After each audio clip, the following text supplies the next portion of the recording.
રક્ષાબંધન એટલે ભાઈ અને બહેનનો પવિત્ર તહેવાર. ભાઈ એટલે બહેનના પડખે રહેતો એક પિતા તુલ્ય પડછાયો કે જેના અસ્તિત્વ કે હાજરીના અનુભવ માત્રથી જ બહેન નિર્ભય રહેતી હોય છે. રક્ષાબંધન એટલે ભાઈ અને બહેનના અતૂટ પ્રેમ અને સમર્પણનું પ્રતીક પણ માનવામાં આવે છે. રક્ષાબંધન નજીક આવી રહી છે ત્યારે રક્ષાબંધન સ્પેશિયલ ચોકલેટી બોલ્સની રેસીપી આજે હું તમારી સાથે શેર કરવાની છું. ફ્રેન્ડ્સ, ચોકલેટી બોલ્સ બનાવવાના છે તે બિસ્કિટમાંથી બનાવવાના છે. તો અહીંયા મેં ઓરિયો બિસ્કિટ લીધા છે અને પાર્લે બિસ્કિટ લીધા છે. ઓરિયો બિસ્કિટના 2 પેકેટ લીધા છે અને પાર્લે બિસ્કિટના 4 પેકેટ લીધા છે. તો ઓરિયો બિસ્કિટને આપણે એક બાઉલમાં લઈ લઈશું. હવે ઓરિયો બિસ્કિટ છે તે વેનીલા ફ્લેવરના લીધા છે, એટલે ઓરિયો બિસ્કિટમાં જે વચ્ચે વેનીલા ક્રીમ આવતી હોય છે તેને આપણે અલગ કરી લેવાની છે. અને ફ્રેન્ડ્સ, તમે જોઈ શકો છો કે મેં બધા જ ઓરિયો બિસ્કિટમાંથી વેનીલા ક્રીમ અલગ કરી લીધી છે. આજે આપણે રક્ષાબંધન સ્પેશિયલ ચોકલેટી બોલ્સ બનાવીએ છીએ, તે પણ બિસ્કિટમાંથી ચોકલેટી બોલ્સ બનાવીએ છીએ. તો 4 પાર્લે બિસ્કિટના પેકેટ લીધા છે તેને મિક્સર જારમાં લઈ લેવાના છે અને ક્રશ કરી લઈશું. એકદમ ફાઇન ક્રશ કરવાનું છે. તે જ રીતે ઓરિયો બિસ્કિટને પણ ક્રશ કરી લેવાના છે. અહીંયા આપણે પાર્લે બિસ્કિટ અને ઓરિયો બિસ્કિટ બંનેને સાથે મિક્સ કરી લેવાનું છે. હવે તેને ચાળી લેવાનું છે, કેમ કે જો બિસ્કિટના પીસ રહી ગયા હોય તો તે નીકળી જશે. હવે અહીંયા ઓરિયો બિસ્કિટ લીધા છે, પણ જો તમારે ઓરિયો બિસ્કિટ ના લેવા હોય તો ચોકલેટ હર્સીસ મળે છે તે પણ તમે લઈ શકો છો અને કોકો પાવડર પણ લઈ શકો છો. 2 ટેબલસ્પૂન જેટલું બટર લીધું છે, તેને મેલ્ટ કરી અને પછી ઉમેરવાનું છે.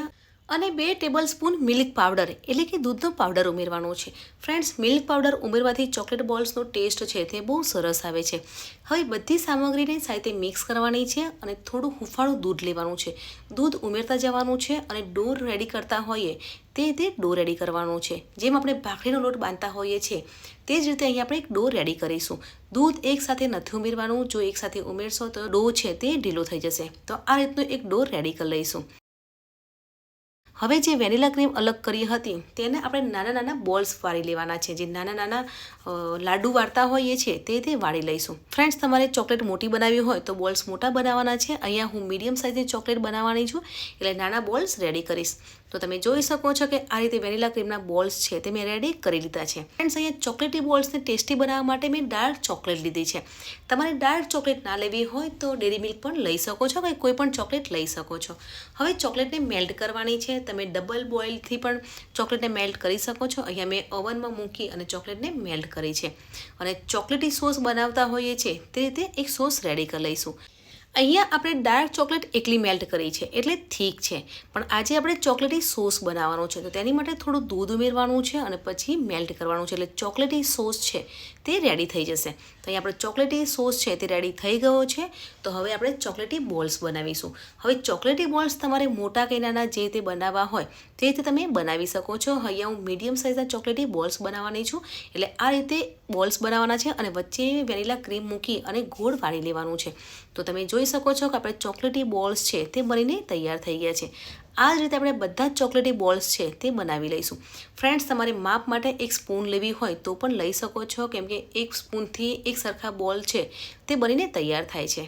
ફ્રેન્ડ્સ, આજે આપણે ચોકલેટી બોલ્સ ઘરે બનાવીએ છીએ, તો તમારે જે પણ શેપમાં બોલ્સ બનાવવા હોય તે તમે બનાવી શકો છો. અહીંયા મેં ગોળ એટલે કે સર્કલમાં બોલ્સ બનાવ્યા છે અને બીજા ઓવલ શેપમાં બનાવ્યા છે. પણ તમને ટ્રાયેંગલ, સ્ક્વેર કે પેડા શેપમાં બનાવવા હોય તો પણ બનાવી શકો છો. અને માર્કેટમાં જે ચોકલેટ મળતી હોય છે તેવો શેપમાં પણ તમે બનાવી શકો છો. તો મેં અહીંયા બધા જ બોલ રેડી કર્યા છે. તો બોલ્સને 10 મિનિટ માટે ફ્રીજમાં મૂકી દેવાના છે, એટલે બોલ્સ છે તે સેટ થઈ જશે. ફ્રેન્ડ, 10 મિનિટ થઈ ગઈ છે અને ચોકલેટ બિસ્કિટમાંથી જે બોલ્સ બનાવ્યા હતા તે સેટ થઈ ગયા છે. તો બધા જ બોલ્સને ચોકલેટથી કોટિંગ કરી લઈશું. આજે આપણે ગોળ એટલે સર્કલ બોલ્સ બનાવ્યા છે અને ઓવલ શેપમાં પણ બોલ્સ બનાવ્યા છે. તો બધા જ બોલ્સને ચોકલેટથી કોટિંગ કરી લેવાનું છે. હવે જ્યારે આપણે ચોકલેટથી કોટિંગ કરીએ છીએ ત્યારે ચોકલેટનો વેસ્ટ થતો હોય છે.